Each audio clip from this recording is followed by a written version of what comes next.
bitumbe salami makasi lobi bitumbe salami makasi na Goma kosakana dini FARDC bungi makasi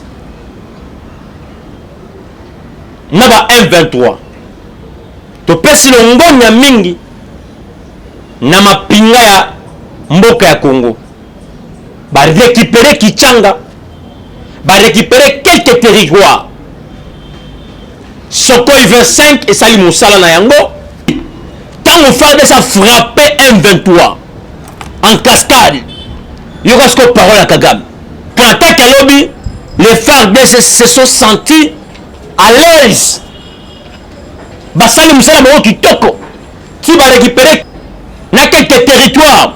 Au moment où je vous parle, nos FARDC, nos voyants, combattants. Oui, bonjour, bonsoir, Nabisika et Joami Bino, place pour Zakolanda Bicho, sur le plan international et puis sur le plan national. Et Zaro Yabino, président Kennedy Moutou Bengala Kabila na pouvoir et puis c'est toujours arrestation immédiate à M. Kabila au CA, République démocratique du Congo. Encore une fois de plus, il y a très erré, il y a les calices sur la voie céleste pour nous Sabino, dessous des quartiers de Salema, Namboka Nabiso, République démocratique du Congo, place Nyoso Bozali, place Nyoso Bokolanda Biso, et Zalaba Mama, Batata, Bana, et Tando Ketoto et Tando Nene, Boza déjà branché pour la Rolanda, Nineza Kolekana, Nakatia, République démocratique du Congo, Mboka Nabiso. Les autres robetani tu as 3 sujets. Na 3 sujets là to solo là.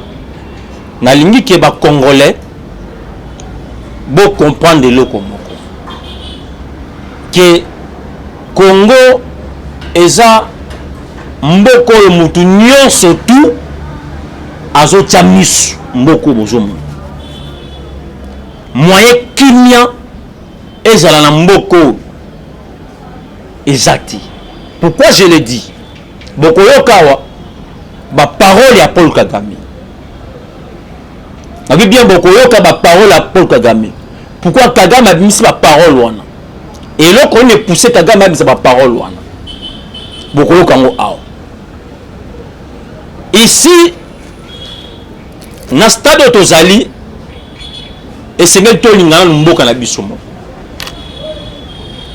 Tous en abolingo entre bisomoro ba congolais parce que ceux qui le toujours linganate et comme la biso pas si mingi pour que kimia to stabilité normale ya mboka ezonga na mboko avant la compte na masolo na ko senga cardinal na biso papa Ambongo Fridolin Ambongo esengeli azalaka lelo papa tei amour atei bolingo alobi tolongola haine kati na biso ba congolais mais na message ya Fridolin Ambongo je dis bien na message ya Fridolin Ambongo vous allez sentir que non il y a une haine oza katia cardinal Nabiso Ambongo. Ce qui est message naé, donc Ambongo doit d'abord comprendre que non, le pays est en guerre. Quand le pays est en guerre, on lance un message de paix, message ya kimia, message ya bolingo. Mais Ambongo nous amène na tribalisme moko impossible et ça passe na mawa ya komona cardinal azokota masolo à politique un cardinal qui est censé à côté à Batulo Banzambe aza contre régime et ça passe na mawa merci et ça là qui mise au point. Donc quand tu connais la maman dans le cambo na biso oya lelo oto ye libino République démocratique du Congo, ils ont subi guerre moko impossible. Ils ont subi guerre par rapport à la richesse naïe. Lobby bitumbe salami makasi. Lobby bitumbe salami makasi na Goma kosakana dini. FARDC bundi makasi na ba M23 to pesi longonya mingi na mapinga ya mboka ya Congo ba récupérer Kichanga, ba récupérer quelques territoires. Sokoy 25 et Sali Moussala na yango. Yango moni Kagame. Pour vous dire que non, Kagame doit laisser Yakosala ba mascara moko inutile. Tango bazo loba que non, c'est lui le 23 Azo Wangana. Mais lobby, tango FARDC a frappé M23 en cascade, il y aura ce que parole à Kagame.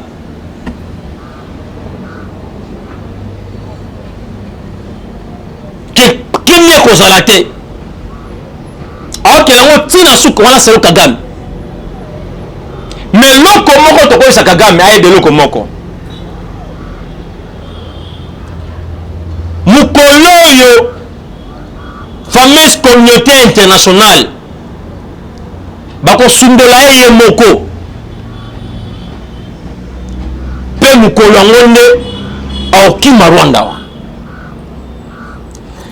Et là voici la force à Kagame, c'est quoi? Ezali cette fameuse communauté internationale. Nous avons fait sa force. Nous avons ravitaillé Kagame pour que ba piller ba richesse en mboka na biso.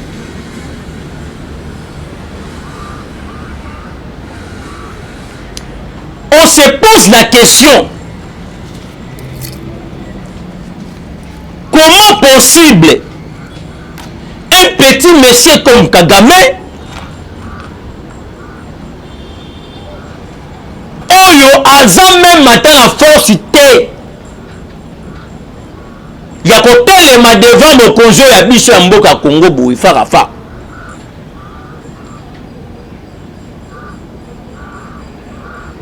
Akoma konyokola un pays comme la RDC, au-delà même il y a 80 quelques millions d'habitants, au-delà.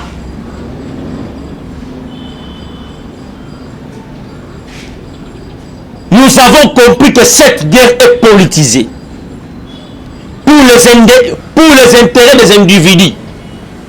Guerre au monde on a est. C'est une guerre qui est politisée pour les intérêts des individus. Au moment où je vous parle, il y a une branche de la communauté internationale. Même madame papa accueille le loke à Sengina, bateau basala comme boulou va se retirer. Et ça le quoi la maloba papa et koti et bimi. Et ça l'angle côté.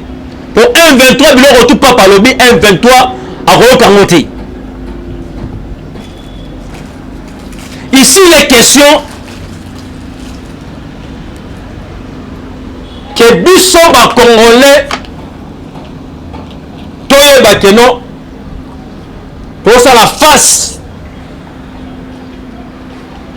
contre la communauté internationale où azali puissant on a sima Rwanda où azali ko ravitailler Rwanda et tout ça peut face dans un petit Kagame. Branche ou la communauté internationale Moussala Bango et Zanine. Ils ont une mission mission moi ezalaki nini bandeko? Le problème est la balkanisation ya mboka. Le problème est ba balkaniser Congo. Donc Goma on est comme un pays moussous. Tout ce qui se fait là-bas, le problème est de balkaniser la République démocratique du Congo. Il y a interpeller l'État congolais. Oui, la présence, il y a un militaire régional. Et ça bien, mais ça m'a bé. Pourquoi? Il y a autorité, il y a un militaire régional, il va collaborer dans M23. Dans le bien. Autorité militaire régional va collaborer dans M23. Ceux qui vont remarquer, attaque Salemaki, Liboso, les militaires régionaux, ils étaient là-bas, mais Longo va abandonner au lieu de défendre le territoire Wana, Batiki M23 à côté. On est comme des suspects. Très dangereux pour nous.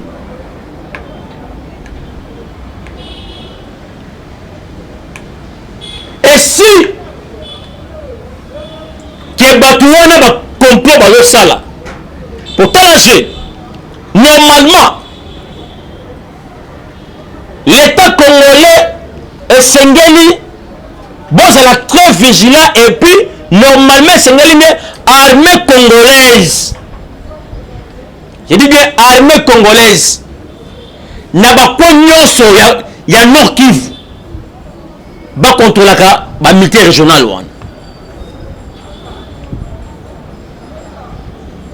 Pour nous, Bitumba Lobby, ceux qui vont taler Bitumba Lobby, ça va vous pousser, vous allez comprendre que non. Force wana o wana, ba mécanan. Si ça ne tient pas, bazonga. Quand attaque à lobby, les FARDC se sont sentis à l'aise. Basali Moussala Moro Kitoko, qui va récupérer Kichanga. N'a quelques territoires. Au moment où je vous parle, nos FARDC, nos voyants, combattants, na niveau ya Kichanga, bazo contrôler ba koti na kati ba vani na kati wana. Ce sont nos FARDC qui gèrent maintenant Kichanga.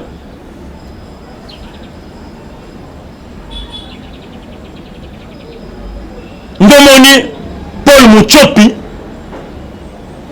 abilisi balanga joyo et la qui noir ciblé que non, c'est lui le M23. Mais tant que nous sommes au baboy, Yomoko aussi commis se contredire. Tantôt on dit que et si l'État congolais Batiki Bilopebo bon participer à la gérance à FDLRT, il n'y aura pas la paix. Or, les ADN FDLR wana basali ba rebelle na yo oyo babunga mission na bango olie ba attaquer yo ba menacer yo ba renverser régime na yo. Ils sont là chez nous en train de tuer nos compatriotes. Ils ne savent pas leur rôle en tant que les rebelles. Yomo Kagame qui te contredit la parole na yo. Les jours où l'État congolais va soutenir le 23, c'est le même jour et on a départ nos Kagame. Même nous l'État congolais va soutenir M23. Mais nous quand on soutenir M23, c'est ton départ pour Liban. Et ton régime et vous allez renverser. Tika encore sa opinion nationale, ta internationale. Tika biloko ce n'est pas bon. Yoga yo lelo susu, au chéri maloba mususu. Et lelo boni boni. Parce que Kagame, bandeko partout où on a biso, Kagame azana bakangie na deux côtés. Ndenge azana son service, c'est pour servir la communauté internationale. Et de deux, si aujourd'hui Kagame échoue sa mission directement, il sera renversé par cette fameuse communauté internationale. C'est pourquoi Bozomona Kagame est en train de lutter très fort pour finaliser ses missions octroyées par la communauté internationale.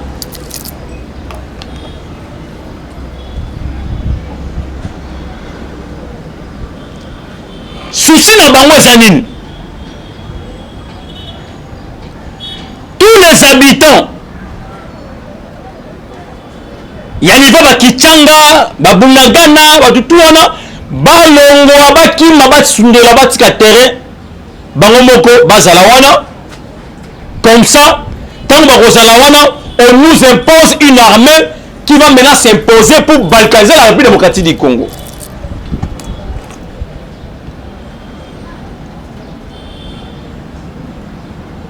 Malheureusement, malheureusement, tous les complots, ils ont salement, ils vont échouer. Je dis bien tous les complots, ils ont toujours échoué dans tous les niveaux.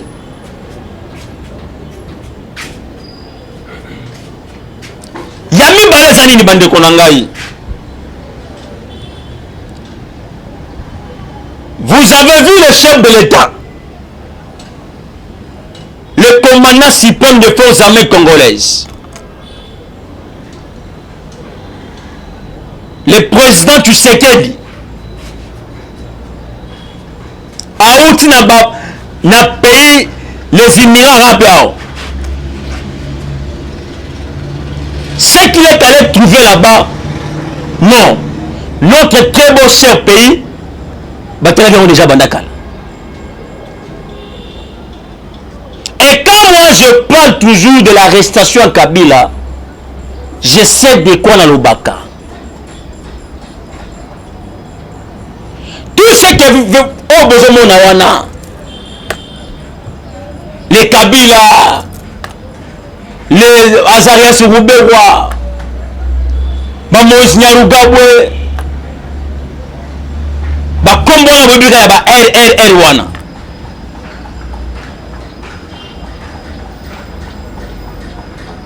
leur présence est là qui présence de la communauté internationale. Ce sont eux qui allaient balkaniser la République démocratique du Congo. Et malheureusement, ils n'ont pas réussi leur mission. Et le régime actuel, Tangoye, et Sali Maïmans, Sali Baïfo, Nyos, pour écarter le complot, nyonso ezali préparé pour la vacances Yamboko. L'accord qui a été signé en 2013, cet accord, ceux qui botangi yango, vous allez vous rendre compte que non. En tout cas, l'homme blanc, ce n'est pas quelqu'un qui repère sa confiance. Dans cet accord, on nous dit quoi? On nous impose quoi? Il y a 2013. C'est le même accord. Le même accord. Accord on va signer. Il y a un Congolais là, il est encore, mais chaque na présence ya ancien président ya Nigérien Obasanjo. Il connaît cet accord Obasanjo, il dit accord one. Très bien, c'est pourquoi vous lui avez vu envoyer par la communauté internationale actuelle chef de l'État. Et la réponse que Obasanjo avait eue, elle était la cahier. N'accord wana et le bini. Dans tous les postes, il y a armée. Et sengeli ba Rwandais ba okipaka ba poste ya armée na niveau likolo na niveau ya ba échelle. Na ba administration. Il faut ba Rwandais ba zala wana.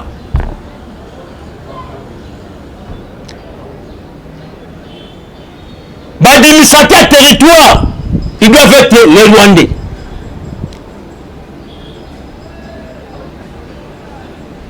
C'est ça ce que les Blancs ont planifié. Obasanjo connaît cet accord-là, et bien, très bien. Il était là témoin. Et ça, accord, il y a 2013, accord one.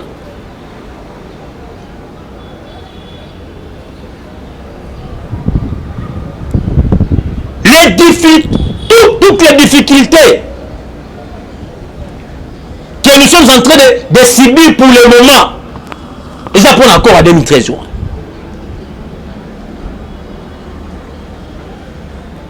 Et maintenant, quand ils ont compris que non, l'arrivée de Tshisekedi vient de bouleverser autant de choses. Ils commencent maintenant à mettre une méthode là pour maintenir pression. Et puis après deuxième mandat Tshisekedi, fin mandat Tshisekedi, ce qui la communauté internationale s'impose. Il y a un na bango. Oh, il y a un makila congolais. Et c'est un congolais au téléma. C'est la personne là. Il est à Kouébé Bango pour la balkanisation en beaucoup. Biloko par exemple le bas, et ça biloko moko et où t'es raté. Le bien biloko par exemple le bas. Et ça biloko moko et où t'es raté. Et où tu nasé makasi. Nabi bien après deuxième mandat Tshisekedi ceux qui vont monika ba a comme la fin deuxième mandat naïe on nous impose la personne qui n'a pas le sang congolais, qui n'est pas congolais de père et de mère. Sache-le très bien, ça sera une balkanisation. Et pour que la balkanisation s'imbatte, les Congolais, vous devez vous prendre en charge. Je dis bien, vous devez vous prendre en charge. Je sais de quoi je suis en train de parler.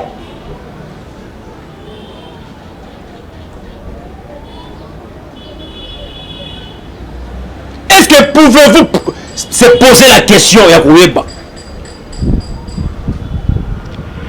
Chaque peu de temps, accord, même en bas 1,23, Kabila aussi est impliqué dedans.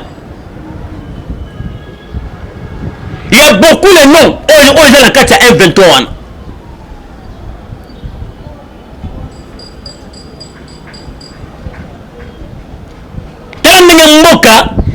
Et ça, la complicité, c'est à niveau impossible.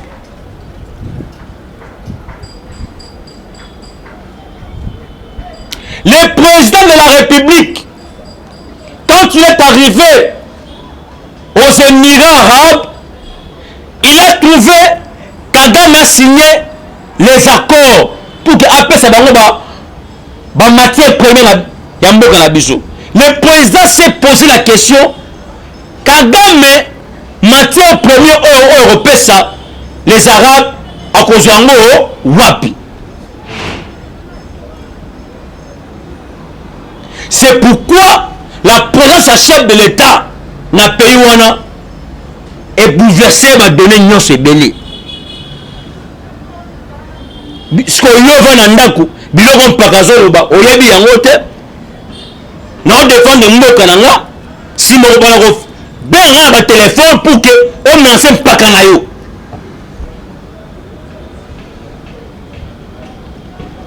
Ce que moi je fais, je ne fais pas ça pour mes enfants, non pour ma famille,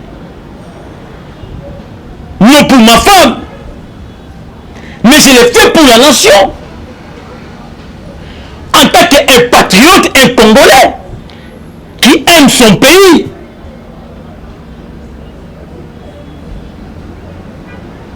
Nous avons qu'un seul pays que nous ont légué nos parents.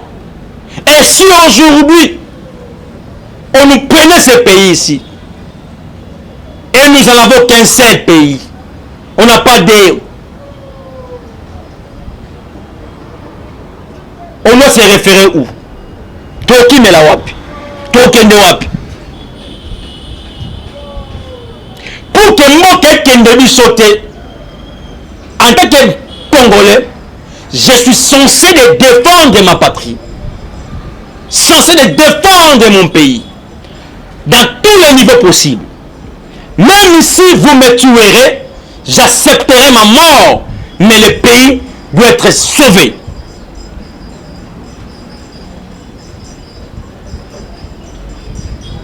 Kagame a signé ces accords-là, la richesse il a signé.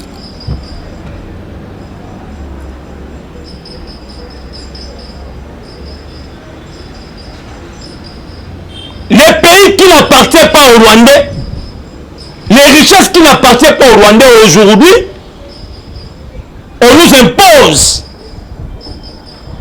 Bazora ba richesse na biso ya koyiba ko makila utanisa ba Congolais ba kufa. Bango bazora ba richesse na biso ekendaka. Le président dit n'y a pas question. Yamoko na Rwanda a la richesse morote. Maintenant il y a ni européen bango a rejoindre yango wapi. C'est qui n'amboka na biso te a rejoindre yango wapi. Quand j'ai dit aux Congolais que le petit bonhomme de Kagame que vous voyez là-bas, il a eu les enseignements aussi et ça fait longtemps. Quand les Américains ont demandé à l'époque, ils ont demandé à Biarimana de laisser le couloir pour qu'ils mettent leurs bases là-bas pour la RDC. Et à cette époque-là, Abiyarimana était l'ami de Mobutu. Il avait refusé. Et c'est là où ça provenait sa mort. C'est pourquoi ils ont mis Kagame pour les servir. Et aujourd'hui, ce que Kagame est tenté de faire, c'est pour les intérêts des Occidentaux.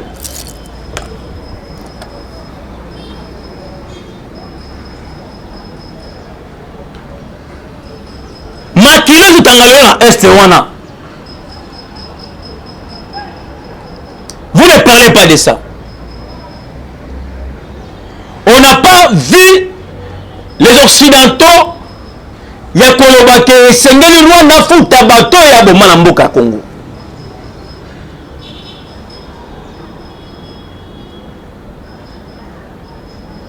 Ici les questions que Congolais que je suis, tous en conscience.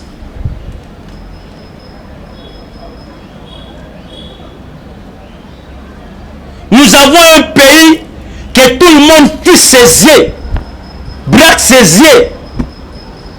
Ici, Namboko.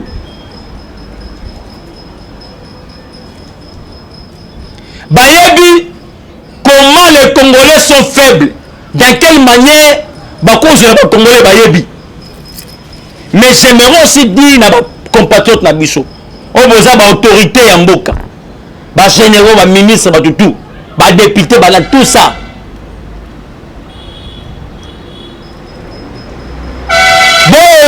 bon éviter esprit à basi parce que le Rwanda baza spécialiste dans côté wana. Ils savent que le Congolais aime les femmes, le Congolais aime de la bière. Deux points wana baile biso na yango. Et quand on a infiltré la basi, c'est par là que bon aujourd'hui son malamoko pe mboka pe ekebiso. On a des femmes ici. Pourquoi vous avez pourquoi vous préférez que vous ayez piège pour avoir un bon cannabis? Vous devez cesser Batouana.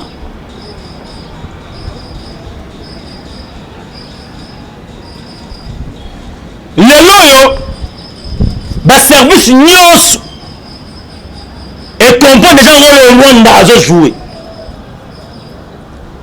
Et quand je vous demande vigilance, j'essaie de connaître la vigilance.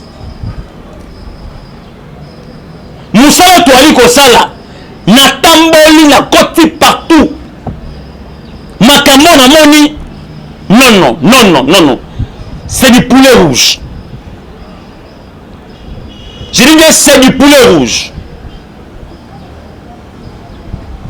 D'où vous devez prendre conscience, vous les autorités, vous avez conscience. Et pour terminer, le cabinet ministre de la Défense vient de démentir l'audio au cyclé ma casse dans les réseaux sociaux. Wapi, le ministre de la Défense, Gilbert Kabanda, a Zobenga, le général au front. Et moi je me dis, est-ce que cette voix, et cette voix ministre, que cette voix ministre était? Et à ma possession, à mon humble avis, à ma connaissance, un ministre de défense, avant qu'à se référer dans les généraux au front, il devait d'abord y a retour dans la situation et pas y a gouverneur aux nord qui vous n'a combo ya Costandima et puis pourquoi pas le chef d'état-major général. Pour moi aussi, j'appuie cabinet ministre qui aujourd'hui il faut cette information. Et pour en finir, maman Olive Lembe et Seigneur Ouebelo Komoko, que ton mari touche son salaire. Ce qui appelle ça au salaire, le coup de l'objet qui est au salaire, banquette à salaire, ça sera mieux au salaire. Quant à moi, ce qui est réellement que salaire est la carotte. Pour moi, c'est que salaire et qu'il n'y pas moi c'est Kabila Liboso. Mon ban Liboso. Ça salaire et qu'il n'y a pas. Cessez de nous embêter. Cessez de nous de déranger nos têtes au moment où nous sommes penchés sur la guerre. Nous sur la bise à Kabila. On a fait ça quoi en fait? Merci.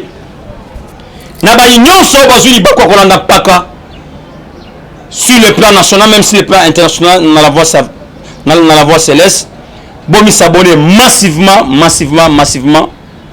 Aux gens qui ont yabino, pas canabino, na pesi mbote nangai na première dame nangai, et puis na pesi mbote nangai na toute la diaspora congolaise.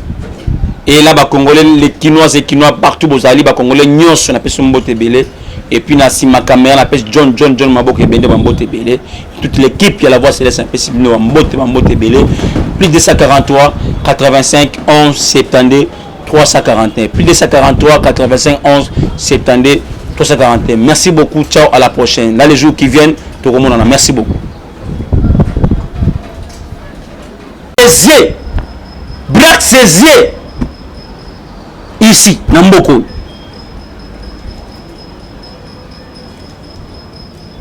Bayebi, comment les Congolais sont faibles, dans quelle manière, cause les Congolais Bayebi. Mais j'aimerais aussi dire à nos compatriotes Nabiso, on vous a autorité en Mboka, généraux, ministres, tout, députés, tout ça.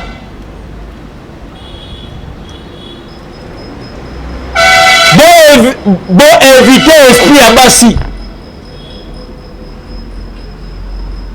Parce que les Rwanda, bazar spécialiste de la côté Rwanda. Ils savent que les Congolais aiment les femmes, les Congolais aiment de la bière. Deux points Rwanda,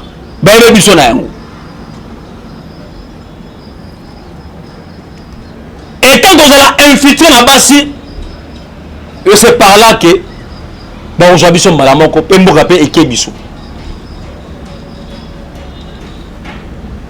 On a des femmes ici. Pourquoi on a Bassi n'a sauté? Pourquoi vous préférez qu'on a le piège pour avoir un beau cannabiso? Vous devez cesser Batouana.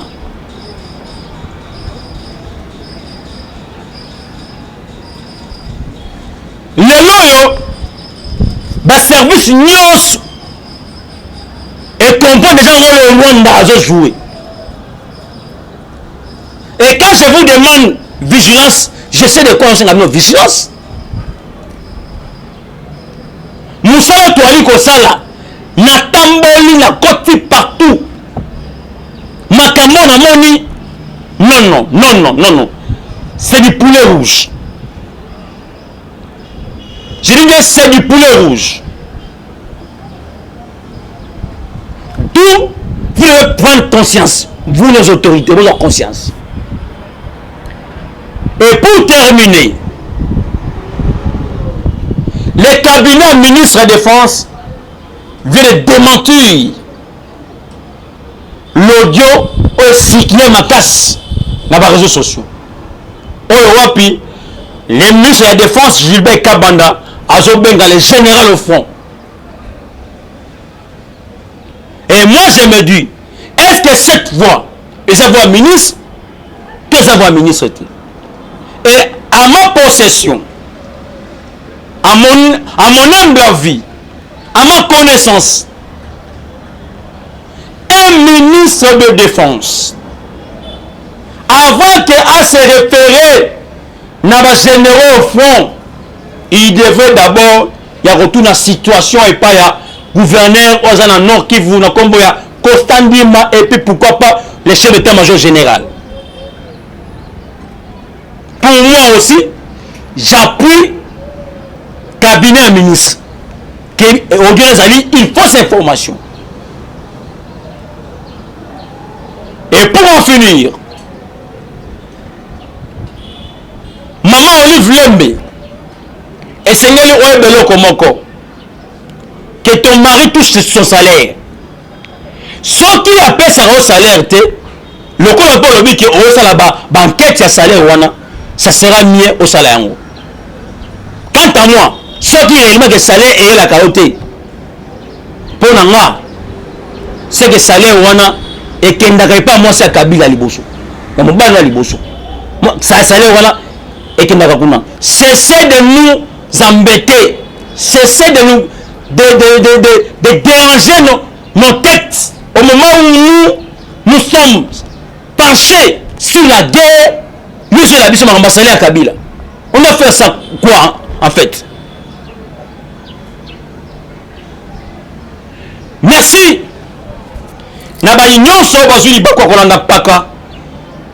Sur le plan national, même sur le plan international, dans la voie céleste, bon, nous s'abonner massivement. Aux gens qui ont Oyabino, Pakanabino, na pesi mbote nangai na première dame nangai, et puis na pesi mbote nangai na toute la diaspora congolaise, et là Congolais, les Quinois et Quinois partout bozali Congolais nyonso na pesi mbote belé et puis na sima caméra na pesi John Maboko bende mbote belé toute l'équipe qui a la voix céleste na pesi bino mbote belé plus de 243 85 11 72 341 plus de 243 85 11 72 341. Merci beaucoup, ciao, à la prochaine. Là les jours qui viennent, tout le monde en a. Merci beaucoup.